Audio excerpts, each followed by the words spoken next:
नाज़रीन, प्लॉट ख़रीदते वक्त सिर्फ 4 चीज़ों का ख्याल रखना है आपने। मैं राना अहमद गुल आज लक्स प्रॉपर्टीज़ के प्लेटफॉर्म से आपकी खिदमत में हाजिर हूँ। नाज़रीन, बहुत दफ़ा लोगों से ये सुनने को मिलता है कि जी हमने प्लॉट ख़रीदा या फ़ाइल ख़रीदी तो हमें उसमें नुकसान हुआ या हमारे साथ फ्रॉड हो गया। लेकिन मैं ये समझता हूँ कि ये उनकी अपनी नेग्लिजेंसी है, उनका अपना गलत डिसीजन है जिसकी वजह से वो उनको नुकसान का सामना करना पड़ता है या वो इसको फ्रॉड समझते हैं।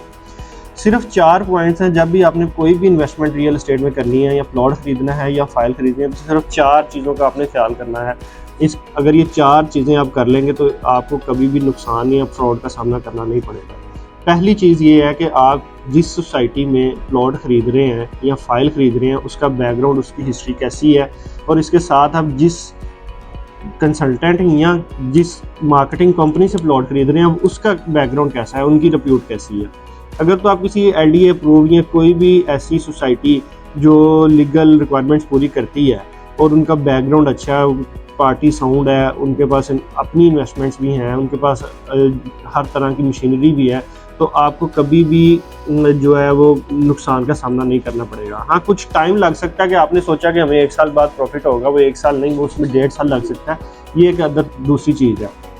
और अगर दूसरा ये कि आप जिस मार्केटिंग कंपनी से या जिस कंसल्टेंट से आप प्लॉट खरीद रहे हैं, आया कि वो एक्सपीरियंस पर्सन है और जिस प्रोजेक्ट में वो आपकी इन्वेस्टमेंट करवा रहा है वो सोली इस प्रोजेक्ट में खुद भी काम कर रहा है, उसकी अपनी भी इन्वेस्टमेंट्स हैं कि नहीं। कुछ टाइम ऐसे होते हैं कि लोग आपकी इन्वेस्टमेंट्स करवा देते हैं, आपको अपने थोड़े से मार्जिन के लिए आपको भी डिस्काउंट दे देते हैं, और इंसान लालच की वजह से उनसे ले लेता है, लेकिन वो बाद में गायब हो जाते हैं। और बाद में वो कहते हैं यार हमारा तो प्रोजेक्ट नहीं, हम अब वहाँ पे बैठते नहीं, और ये होगा। तो इस चीज़ से आपने जो है ना वो बचना है, ये काम आपने नहीं करना। जब भी लेना है जो भी सोसाइटी है वो गवर्नमेंट से अप्रूव्ड हो, सरकार के तमाम महकमों से अप्रूव्ड हो, और जो मार्केटिंग कंपनी है वो भी SECP में रजिस्टर्ड हो। दूसरा ये है कि जो मिडल मैन होते हैं, मिडल मैन जैसा कि आपके कोई दोस्त हैं या आपके कोई जानने वाले हैं जो कहते हैं जी मैं आपको प्लॉट लेके देता हूँ, इन लोगों से भी आपने हमेशा बचना है। या तो आपने उस बंदे को अपने साथ लेके जाना है जो आपका वेल विशर हो, जिस पे आपको ट्रस्ट हो और वो आपका अच्छा समझता हो, तो उसको आपने लेके। जो मिडल मैन है, जिस तरह कोई दोस्त आपको उठ के कहते हैं चल आ यार मैं तेन प्लॉट लेके देना, तो वो हमेशा अपनी कमीशन की खातिर आपको उधर जो है ना महंगी चीज़ दिलवा देगा। तो इस चीज़ से भी आपने बचना है। दूसरी बात इसमें यह है कि बैटिंग मतलब कि गैम्बलिंग जिसको कह लें, या मतलब जुआ आप कह लें। हम लोग इस तरह करते हैं कि जी कोई भी सोसाइटी आई है, उसने फाइल लॉन्च की है, तो हम जुए का ज़हन बना के ना, अगर हमारे पास 10 लाख है तो हम 10 लाख की फाइल्स ख़रीद लेंगे, और जब उसकी इंस्टॉलमेंट्स का टाइम आएगा या थोड़ा टाइम आएगा तो हमारे पास आगे पैसे देने का टाइम नहीं होगा, तो उसमें फिर हमें डेफिनेट बात है कि हमें नुकसान होगा।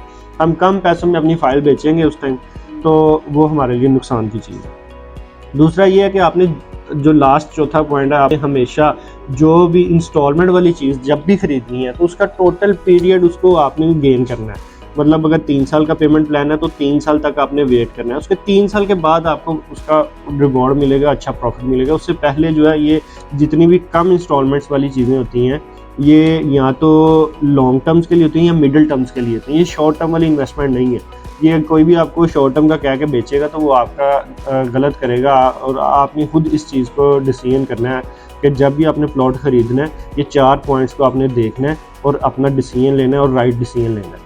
तो अगर आपने ऐसे गार्डन्स या गार्डन सिटी मुरीद के या सिटी हाउसिंग खारिया में कोई भी प्लॉट की इन्फॉर्मेशन चाहिए हो या सेल परचेज़ का कोई भी आपका माइंड हो, तो आप लक्स प्रॉपर्टीज़ के नीचे दिए गए ऑफिशियल नंबर पर रब्ता कर सकते हैं। तो लक्स प्रॉपर्टीज़ की पूरी टीम आपको सर्विसेज देने के लिए बैठी।